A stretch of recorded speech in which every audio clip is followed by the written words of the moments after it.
कई सारे प्रश्न यहां बनेंगे कि बागली तहसील का संबंध किस जिले से है? देवास से है। कावड़िया हिल का संबंध कहां से है? देवास से है। देवास के कहां? बागली क्षेत्र से। इसके अलावा दुनिया का क्या कहा जाता है? आठवां आश्चर्य कहा जाता है कि मध्य प्रदेश में औद्योगिक गतिविधि को बढ़ावा देने के लिए राज्य सरकार के साथ साथ केंद्र सरकार भी प्रयासरत है। तो इसके लिए केंद्र सरकार ने मध्य प्रदेश में कुल 6 औद्योगिक केंद्र स्थापित किए हैं और मध्य प्रदेश सरकार ने मतलब स्टेट गवर्नमेंट ने अपने ही क्षेत्र अपने ही राज्य मध्य प्रदेश में 26 औद्योगिक केंद्र स्थापित किए हैं। कितने? 26। नमस्कार दोस्तों, मैं सुनील श्रोती केवीएस एकेडमी के इस ऑनलाइन प्लेटफॉर्म पे आपका स्वागत करता हूं। साथियों, प्रदेश यात्रा नाम की हमारी श्रृंखला चल रही है। हर एक जिले के हर उस जरूरी तथ्य को जानने का प्रयास कर रहे हैं जो पटवारी और आगामी एमपीपीएससी प्रीलिम्स दोनों के हिसाब से अति महत्वपूर्ण है। इस लेक्चर के नोट्स यदि आप प्राप्त करना चाहते हैं तो हमारे टेलीग्राम ग्रुप को जरूर ज्वाइन कीजिए। इस पूरे नोट्स की पीडीएफ आपको वहां उपलब्ध हो जाएगी। शुरुआत करेंगे देवास की। देखिए, किसी भी जिले में हम सबसे पहले उसकी मैपिंग देख रहे हैं और मैपिंग में 4 तथ्य हम देखते हैं। नंबर 1, पड़ोस के किन जिलों को वो स्पर्श करता है। नंबर 2, पड़ोस के किस राज्य को स्पर्श करता है। नंबर 3, किस संभाग का हिस्सा है। और नंबर 4, किस पठारी क्षेत्र या किस घाटी क्षेत्र में आता है। और इन चारों पे प्रश्न आए हुए हैं, बने हैं, बनते हैं, बच्चा कंफ्यूज होता है। देखते हैं, देवास की बात करें, यहां आपको नजर आ रहा है पड़ोस के जिले कौन से हैं? हरदा, होशंगाबाद, सीहोर, शाजापुर, उज्जैन, इंदौर, खरगोन, खंडवा।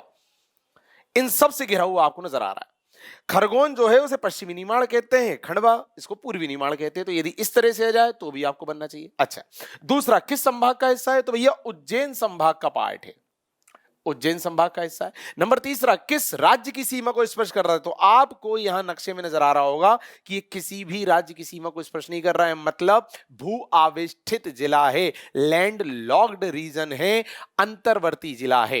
ठीक, जो किसी भी राज्य की सीमा को नहीं छूता। 3, चौथी बात, किस घाटी या पठारी क्षेत्र में आता है? तो दोस्तों, देवास जो है वो नर्मदा सोन घाटी क्षेत्र में आता है।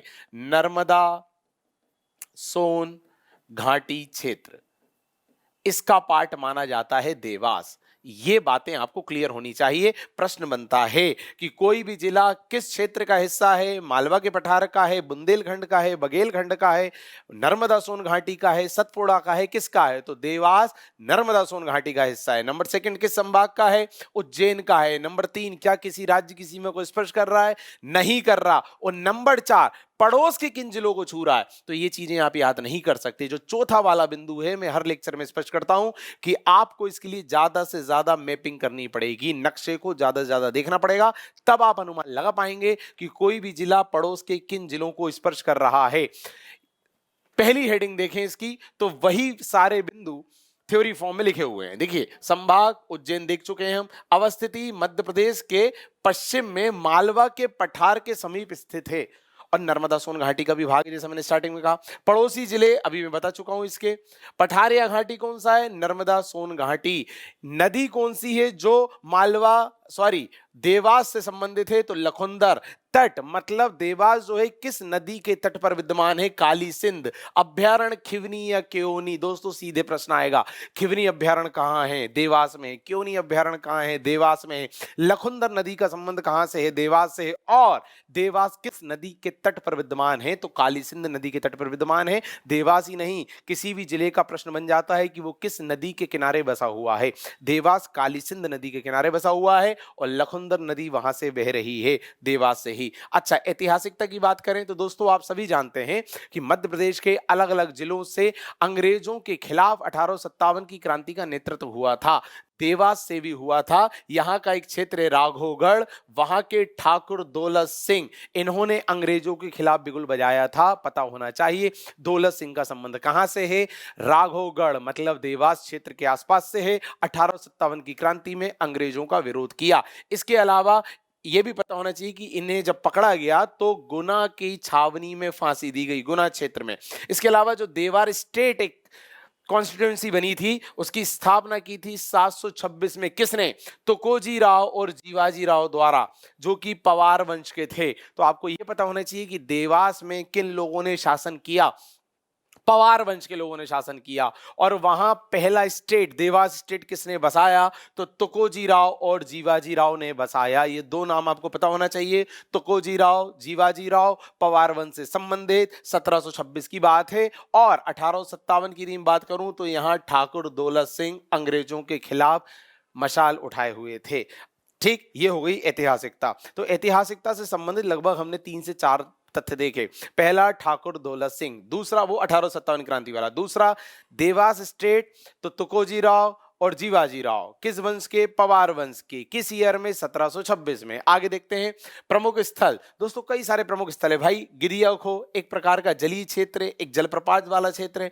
पवार छत्री, जितने भी पवार वंश के राजा हुए उन सबकी छतरियां, उन सबकी छतरी देवास में ही विद्यमान है। मीठा तालाब के पास पता होना चाहिए। पवार वंश के शासकों, उनकी छतरियों के संबंध में कौन सा जिला ख्याति प्राप्त है या कौन सा जिला प्रसिद्ध है, तो आप देवास लगाएंगे। इसके अलावा कावड़िया हिल्स, क्या है भाई कावड़िया हिल्स? यहां पर लाखों की संख्या में खंबे नुमा पत्थर की संरचना बनी हुई है, लाखों की संख्या में इस तरह से, देखिए, और इसीलिए इसे दुनिया का 8वां आश्चर्य कहा जाता है। दुनिया का 8वां आश्चर्य कावड़िया हिल कहां पर है? बागली तहसील, कहां की? देवास की। तो कई सारे प्रश्न यहां बनेंगे कि बागली तहसील का संबंध किस जिले से है? देवास से है। कावड़िया हिल का संबंध कहां से है? देवास से है।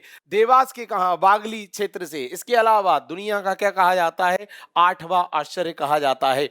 दोस्तों जनांकी में 3 से 4 बिंदु हम देखते हैं। पहला घनत्व, घनत्व मतलब प्रति 1000 व्यक्ति पर, मतलब पुरुषों पर कुल कितनी महिलाएं हैं, उसे घनत्व, आई एम सॉरी, प्रति वर्ग किलोमीटर क्षेत्र पर कितने लोग विद्यमान है उसे घनत्व कहते हैं। तो प्रति वर्ग किलोमीटर यहां 223 लोग हैं, ये इसका घनत्व है। लिंग अनुपात, लिंग अनुपात मतलब प्रति 1000 पुरुषों में कुल कितनी महिलाएं हैं, वो लिंग अनुपात होता है। यहां प्रति 1000 पुरुष पे 942 महिलाएं हैं, जो यहां का लिंग अनुपात है। बच्चों का लिंग अनुपात, बच्चे मतलब जो 6 वर्ष से कम उम्र के बच्चे हैं उनमें प्रति 1000 लड़कों पर कितनी लड़कियां हैं, वो हैं 918। और साक्षरता में हर लेक्चर में स्पष्ट करता हूं कि 7 वर्ष से अधिक की उम्र के वे लोग जो लिखना पढ़ना जानते हैं साक्षर कहलाते हैं। यहां की साक्षरता 69.35%। आगे देखें, एक जिला एक उत्पाद। दोस्तों बांस बिल्कुल सीधे याद कर लेना, आप जानते हैं मैं अपने पुराने लेक्चर में स्पष्ट कर चुका हूं कि किसी भी जिले, किसी भी क्षेत्र के किसी खास उत्पाद को राष्ट्रीय अंतर्राष्ट्रीय स्तर पर ख्याति दिलाने के लिए सरकार द्वारा वहां के उत्पाद को एक जिला एक उत्पाद की श्रेणी में शामिल किया जाता है।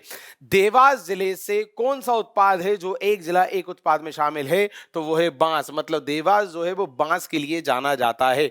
इसके अलावा कुछ अन्य तथ्य यदि हम देखें तो भारतीय अर्थव्यवस्था को सुधारने में बैंक नोट प्रेस की बड़ी भूमिका है। आप जानते हैं देवास में बैंक नोट प्रेस है, आपको पता होना चाहिए। इसके अलावा एकमात्र निर्यात उर्वरक औद्योगिक पार्क, निर्यात उर्वरक औद्योगिक पार्क कहां है? देवास में है। दोस्तों लोकसभा जो है, लोकसभा के जो चुनाव होते हैं उसमें मध्य प्रदेश के 4 स्थान ऐसे हैं जो एससी मतलब शेड्यूल कास्ट के लिए आरक्षित है।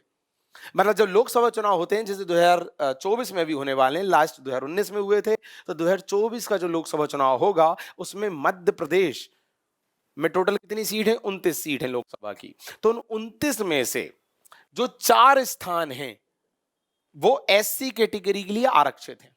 तो वो 4 स्थान कौन कौन से हैं? वो 4 स्थान हैं उज्जैन, देवास, शाजापुर, भिंड और टीकमगढ़। तो देवास और शाजापुर क्षेत्र जो है ये भी लोकसभा क्षेत्र है जो कि एससी के लिए आरक्षित है, ये आपको पता होना चाहिए। इसके अलावा डीआईजी ऑफिस जो है देवास का, उसे आईएसओ 9001:2000 प्रमाण पत्र प्राप्त हुआ है। दोस्तों ये वाला प्रमाण पत्र आईएसओ 9001 वाला जो प्रमाण पत्र है ये अच्छे प्रबंधन के लिए दिया जाता है, और इस तरह का प्रमाण पत्र पाने वाला देवास जो है वो देश का पहला डीआईजी ऑफिस है। इसके अलावा मध्य प्रदेश के जो 4 जिले हैं जहां पर किसान संघ बने हैं, सीधी, दमोह, होशंगाबाद और देवास, ये 4 जिले ऐसे हैं, तो उनमें से देवास भी शामिल है जहां पर क्या बना हुआ है? किसान संघ बना हुआ है। प्रश्न आएगा मध्य प्रदेश में कुल कितने किसान संघ है? 4। कहां कहां हैं? तो चारों के नाम पता होने चाहिए, उनमें से एक देवास है। दोस्तों मध्य प्रदेश में सर्वप्रथम 1995 में जामगोदरानी क्षेत्र में पवन चक्कियां लगाई गई थी। और ये जाम गोदरानी क्षेत्र भी कहाँ है? देवास में। तो पवन चक्कियों के लिए भी या पवन ऊर्जा के लिए भी देवास क्षेत्र जाना जाता है। पवन ऊर्जा सबसे पहले मध्य प्रदेश में कहाँ उत्पादित हुई, या पहला संयंत्र कहाँ लगा, या जाम गोदरानी क्षेत्र कहाँ से संबंधित है, ये सारे प्रश्न आएंगे। देवास लगाना है, 1995 की बात है। ठीक, जो देश की पहली पवन ऊर्जा इकाई थी। अच्छा, इंसुलेटिंग कारखाना है देवास में। इसके अलावा मैं 5 से 6 बार अपने पुराने लेक्चर में स्पष्ट कर चुका हूं कि मध्य प्रदेश में औद्योगिक गतिविधि को बढ़ावा देने के लिए राज्य सरकार के साथ साथ केंद्र सरकार भी प्रयासरत है। तो इसके लिए केंद्र सरकार ने मध्य प्रदेश में कुल 6 औद्योगिक केंद्र स्थापित किए हैं। और मध्य प्रदेश सरकार ने, मतलब स्टेट गवर्नमेंट ने, अपने ही क्षेत्र, अपने ही राज्य मध्य प्रदेश में 26 औद्योगिक केंद्र स्थापित किए हैं। कितने? 26। उन 26 में से एक देवास में भी है। तो हमें यह पता होना चाहिए कि वो 26 कहां कहां है। तो एक देवास में भी है। कुल कितने करें? 26। और केंद्र सरकार ने कितने किए हैं? 6। आगे बढ़िए दोस्तों। देवास में एक लेदर कॉम्प्लेक्स भी है। ठीक, इंपॉर्टेंट, बहुत ज्यादा इंपॉर्टेंट, कुश्ती से संबंधित या कुश्ती की जो विख्यात प्रसिद्ध खिलाड़ी हैं पूजा जाट, जिन्हें मध्य प्रदेश की दंगल गर्ल भी कहते हैं, वो भी देवास से हैं। ये पता होना चाहिए, पूछा जाएगा कि पूजा जाट किस विधा, किस क्षेत्र से संबंधित है, तो कुश्ती से संबंधित है। मध्य प्रदेश की दंगल गर्ल किसे कहा जाता है? पूजा जाट को कहा जाता है। पूजा जाट का संबंध किस जिले से है? देवास से। ये सारे प्रश्न बनेंगे। इसके अलावा दोस्तों, प्रसिद्ध तीर्थ स्थल नेमावर, नेमावर भी कहाँ है? देवास में है। यहाँ पर सिद्धनाथ का घाट, भैरव घाट, नागर घाट, इस तरह के घाट विद्यमान हैं जो बड़े प्रसिद्ध हैं। इसके अलावा कुछ प्रमुख व्यक्तित्व देखें। हम जानते हैं मध्य प्रदेश में विष्णु चिंचालकर चित्रकारी के लिए जाने जाते हैं। ये विष्णु चिंचालकर जी भी देवास क्षेत्र के हैं। इसके अलावा हमने देखा कैलाश चंद्र जोशी हमारे प्रदेश के मुख्यमंत्री रहे। कैलाश चंद्र जोशी भी देवास के हाट पिपलिया क्षेत्र से संबंधित हैं, जो राजनीति के क्षेत्र के व्यक्ति हैं। मतलब ये प्रश्न आता है कि कैलाश जोशी का संबंध किस क्षेत्र से? ऑब्वियसली राजनीति। किस जिले से संबंध रखते हैं? तो हाट पिपलिया क्षेत्र देवास का। ये सारे प्रश्न, ये सारे तथ्य आपके हर तरह के आगामी एग्जाम के लिए बहुत ज्यादा जरूरी हैं। आशा करता हूं आपकी बहुत कुछ मदद इससे हो जाएगी। और ये जो संपूर्ण लेक्चर है, इसका PDF नोट्स आपको हमारे टेलीग्राम ग्रुप में मिल जाएगा। जरूर ज्वाइन कीजिए। धन्यवाद।